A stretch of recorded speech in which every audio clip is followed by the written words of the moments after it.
Have you ever wondered what new challenge Tu Tien, who has endured so many ups and downs, might face in episode 16? The morning sky was overcast, thick grey clouds draped over the mountaintops. Jack sat at the tea table in the living room, flipping through the blueprint for a bridge project scheduled to begin the following week. His brows furrowed as he read the weather warnings. The recent unpredictable rainstorms had already delayed several key phases, and if he didn't revise the plans carefully, further delays would be inevitable. His mother poured him a warm glass of water and placed it in front of him, her eyes full of both concern and gentle scolding. "Whatever you're doing, remember to take care of your health. You've lost weight lately." Jack gave her a soft smile and set the documents aside. He explained that with the changing weather he had to make the most of every clear day, especially for a project like the bridge crossing the stream. She nodded, then seemed to remember something. "How's Tu Tien doing these days? Is she all right?" Jack smiled again. "She's doing well, Mum. She's settling into the farm. Every day she cleans, plants, and is even thinking about raising a few animals." His mother looked relieved and added that she would love to visit whenever there was a chance. At the same time, on the small plot of land where Tien now lived, she had started her day before the sun had risen above the hills. After washing her face with cool well water, she tied a scarf around her head, rolled up her sleeves and headed into the garden. She swept the yard, gathered fallen branches left by the night's storm, and picked up any scattered debris. Over the past few days she had trimmed the fence, planted new rows of amaranth and mustard greens. The front yard, once cluttered and wild, now showed neat, cleared patches of soil, a space slowly transforming under her hands. She didn't have many possessions. Everything in the house had come from Jack, a small gas stove, a thin blanket, but she treasured every item, caring for them meticulously. She didn't want anyone to worry about her anymore. Every coin she saved was directed toward her independence, buying seeds, fixing the roof, or setting aside money in case she needed a new gas cylinder. But after cleaning the yard, she fetched water from the tank to mop the floor. Sweat soaked the back of her shirt, but a gentle smile remained on her lips. No one forced her. No one pitied her. Everything she did today was for a new life she genuinely wanted for herself. When she looked up and saw the squash trellis beginning to bloom, a quiet feeling stirred within her. Peace. Something she hadn't truly felt, not clearly, in years. And this time, it was real.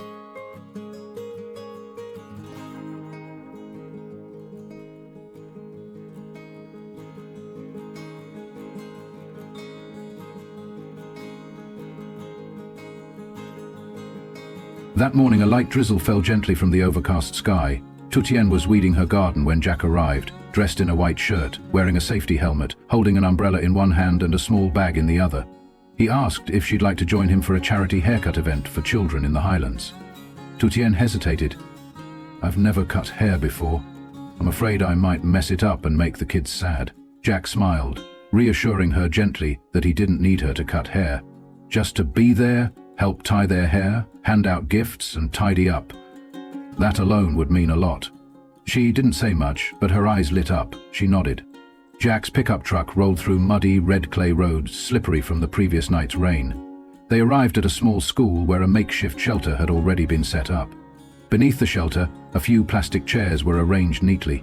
The rain had kept some of the children away, but the event went on as planned.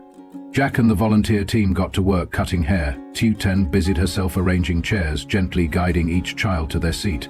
Some were shy, some whimpered nervously, a few whispered that they were scared it might hurt. She knelt beside the little girls, tying their hair back gently, smoothing their bangs, adding a small clip here and there. Every gesture of hers was tender, careful, as if she were healing pieces of her own broken memories. A girl around 6 looked up at her and murmured, "You tied my hair so pretty. Thank you." Tu Tien froze for a moment, her hands pausing mid-air. Her heart tightened. That soft thank you felt like sunlight slipping into the coldest corner of her soul. She never imagined that something so simple could make her feel visible again. In the trusting eyes of the children, she felt useful, felt that her presence in this world had meaning. At lunchtime they sat beneath the awning, eating simple boxed meals. Jack leaned over and asked, "Feeling good?" Tien nodded, her eyes shining with a joy she didn't bother to hide. "Yes, really good." On the way home, Jack mentioned he would fix the wiring at her house and bring over a few more supplies. Tu Tien told him he didn't need to worry so much, she was managing just fine. Jack only smiled. He wasn't helping because he thought she was weak, but because he saw something truly beautiful in her. A woman quietly rising from the very place that had once brought her to her knees. Then he turned to leave, unaware that behind him, her grateful eyes followed, those of a woman who had once lost all faith in life, and now, slowly, was beginning to believe again.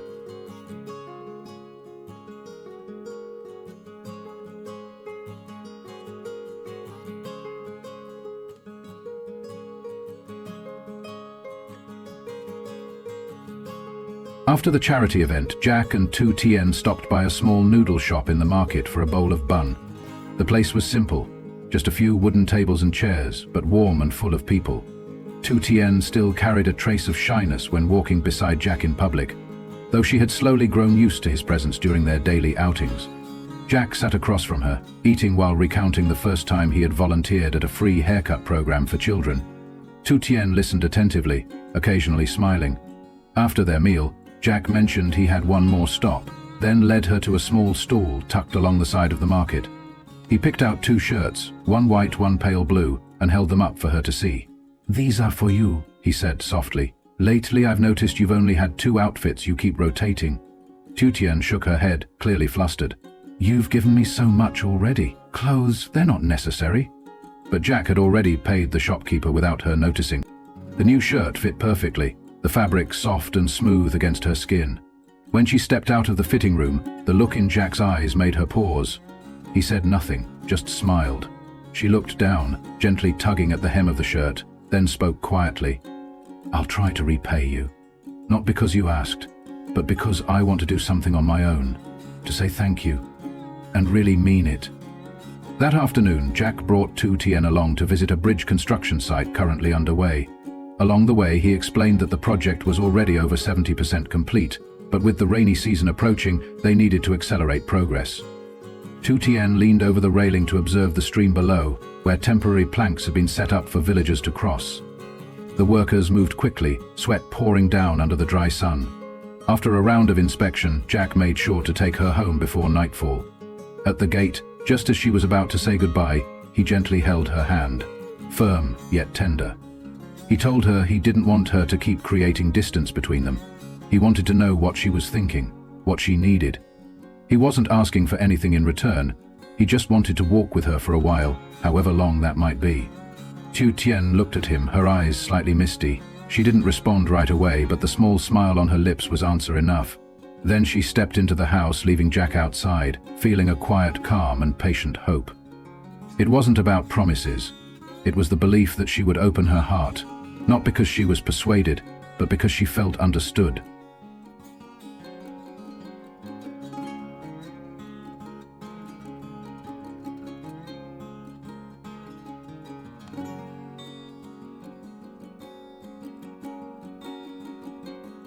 Early in the morning, while dew still clung to the leaves, Tu Tien slung a bamboo basket over her shoulder and made her way along a small forest path to gather dong leaves. She had heard from the elders in the village that near the western slope of the hill there was a patch of dong plants with large, soft leaves, perfect for wrapping traditional cakes. Her steps were light and confident, as if she had long been in sync with the rhythm of mountain life. She filled her basket and brought the leaves down to the village, stopping by the home of Mrs. Wan, a woman known for making and selling cakes at local markets. The moment Mrs. Wan saw her, she beamed and welcomed her in. "Beautiful leaves, and fresh too," she said. She paid Tu Tien 3,000 dong per bundle, totaling 45,000. When Tu Tien tried to return 5,000 in change, the older woman waved her off. "Keep it. If you find banana leaves next time, bring them too. I'll deduct from that." Tu Tien nodded, gratitude shining in her eyes. She sat for a while, chatting with Mrs. Soan and an old man nearby about cake making, how busy and joyful the days before Tet always were. Mrs. Soan recalled her youth, when the entire village would gather to prepare for the holiday, wrapping cakes together, boiling them in one big pot, some splitting bamboo for ties, others wrapping the cakes, while children collected leaves. Tu Tien had never experienced anything like that, but just hearing the stories warmed her heart, in a way she hadn't expected.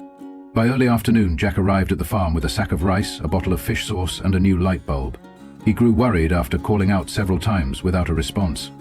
Just as he was about to call again, Tien returned, carrying a few bundles of vegetable seedlings she had bought at the market. He smiled and handed her the light bulb. The old one's burnt out, I brought a replacement. She looked surprised, not realizing he paid attention to such small details. The two of them worked together to rebuild the back fence. Jack drove bamboo stakes into the ground, while Tu Tien tied them off with twine. They worked quietly but harmoniously. She told him about selling the dong leaves that morning and how Mrs. Soan had given her ideas to expand her little trade as the year-end approached. Jack nodded and offered to help with fertilizer or more seedlings whenever she needed it. Just then, Jack's phone rang. It was his mother, her voice slightly urgent, saying something had come up and she needed him to return quickly. He glanced at his watch, then turned to Tu Tien. "I have to go now, but I'll be back tomorrow. I'll bring some supplies to help fix the stove, okay?" Tu Tien nodded. As he drove away, he glanced back. There she was, standing in the small garden beside her newly planted squash trellis, hair tied up, sleeves rolled, her eyes filled with quiet determination. The sight brought him a rare sense of peace. She had truly begun a new life, and this time it wasn't to escape anything, it was because she had chosen to stay.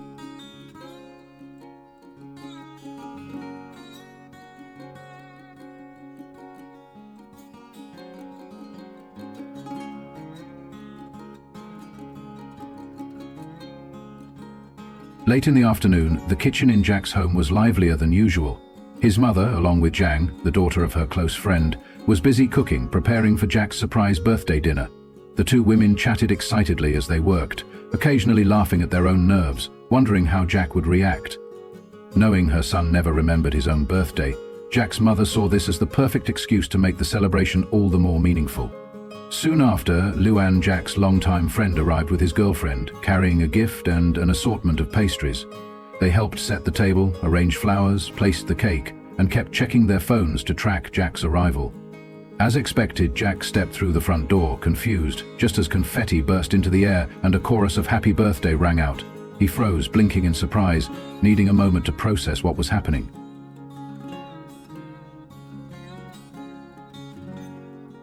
In that instant, something softened inside him. Surrounded by familiar faces, warm food lovingly prepared by his mother, and the glow of a home filled with care, he felt a sense of belonging he hadn't realized he was missing. His eyes turned slightly red, but he smiled and thanked everyone in his usual deep, husky voice. While everyone was raising their glasses in a toast, the door suddenly opened. Tu Tien stepped in, holding Jack's phone, which he had forgotten at the farm. She looked a bit startled by the joyful scene, hesitating at the threshold, unsure whether to step in, but Jack's mother quickly approached and welcomed her with a warm smile. "Come in, dear. What a perfect coincidence. Stay for dinner and join the fun." Tu Tien nodded, still visibly shy, and was soon introduced to Jiang, Luan, and Luan's girlfriend. After a few light questions and warm greetings, her presence blended seamlessly into the gathering. Jack pulled out a chair for her and smiled. "Sit here. You make the table complete." During the meal, Tu Tien spoke about her time at the farm, harvesting dong leaves, buying vegetable seedlings, and her first experience volunteering. Jack's mother listened with interest, offering words of praise and promising to visit the farm when she had time. Laughter filled the room. Jiang shared stories from studying abroad, while Luan cracked jokes that had everyone chuckling. Sitting among them, Tu Tien felt a calmness settle over her like a breeze. For the first time in what felt like forever, she felt truly welcomed. Not pitied, not judged, just simply accepted as part of something that felt like family.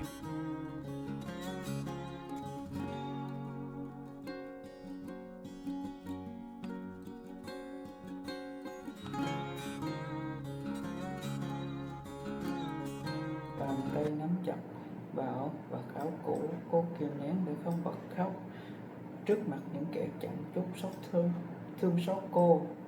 Chiếu, người từng đỏ tay gối với cô, người từng hứa hẹn bao điều, giờ đây lại lạnh lùng đứng nhìn không một chút do dự. Cô đã không còn gì trong ánh mắt anh ta. Nỗi đau không còn dừng lại ở những lời miệt thị khi mẹ chồng lớn tiếng đuổi cô ra khỏi nhà.